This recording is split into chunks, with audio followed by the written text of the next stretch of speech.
Hey, so this is my new set of stays. They're also my first proper set of stays. I do have a set somewhere over there that is my mock-up pair, because when I first made them, I made them a little bit larger than I wanted. I wanted the gap down the middle. These are a commercial pattern. They are Simplicity 8162, or the Outlander stays, and it's a really good pattern, I will say. Some bits are a bit more complicated, simply because for some of these tabs you cut the fabric up and you've got to take the bias up and round, but most of it is quite simple. I did add more boning than the pattern asks for in the pattern instructions, but if you search the patterns or the Outlander stays from Simplicity, you'll quite often go onto the American Duchess site discussing how they would add more boning. So I basically followed that idea and just made it so they're boned the whole way across for all the bits. That's the main differences for the pattern, except for the fact that I took the centre back lacing out, since I decided if I had that I'd have to make them a size smaller, so that basically you'd end up being proportionally the same. I didn't really want the back lacing either. This way you can't see how the back of my dress looks, which is even better. Yeah, I did add some extra stitching down here, because the way that you make it is you stitch it together, then you fold both sides back. So if you hold up this thing, you can see through the stitching. I wanted to add this just to add a bit of extra strength.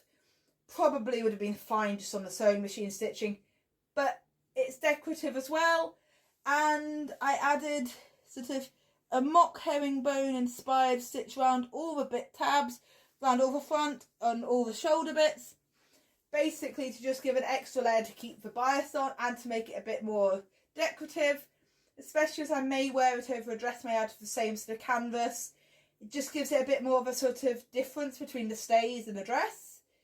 So yes, I like the pattern. I don't think I'll make it again, because I don't think I'll need to. If I did need to, I'd be happy to make this pattern again, but I don't really need more than one pair of stays when I've got quite a few corsets. But never say never is all I'll say. If I did make it again, I'd possibly leave off the tabs and put some sort of skirting like peplum on it, and maybe put pockets in, because everything wants pockets. Although this dress has pockets that I can access with the stays, so it's not a complete nightmare. The dress is actually based off one of my sort of more winter dress types, but I modified the back to be a high back with elastic, and I put sleeves on it, because normally the winter dress I'd wear with a t-shirt of different length sleeve underneath it. So that's that. Skirt's in my normal high-low skirt that was cut out in one front piece, one back piece because of the tartan.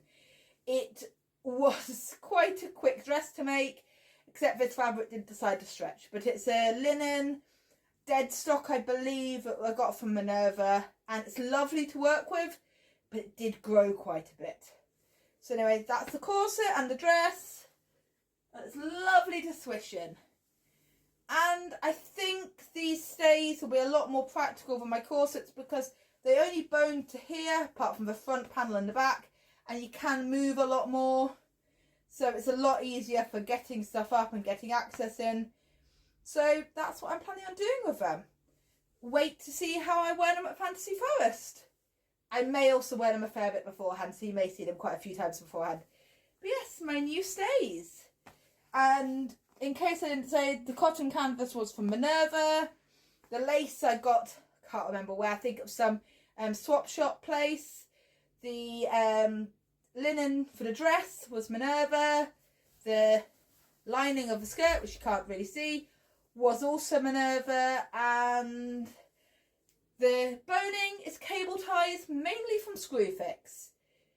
You can get them quite cheap. You get like 100 for about 15 quid. So it's really good if you want quite a lot. So you can cut them down and shorten them. Cut them with scissors. Use a bit of sandpaper to shorten them off, and they've got quite a nice rounded edge. They did actually shorten and shape out of the corners very easily. A lot easier than I expected, having heard how some people had struggled with other ones. So I don't know if I was just lucky or if the cable ties were that much better. So that's it. Bye.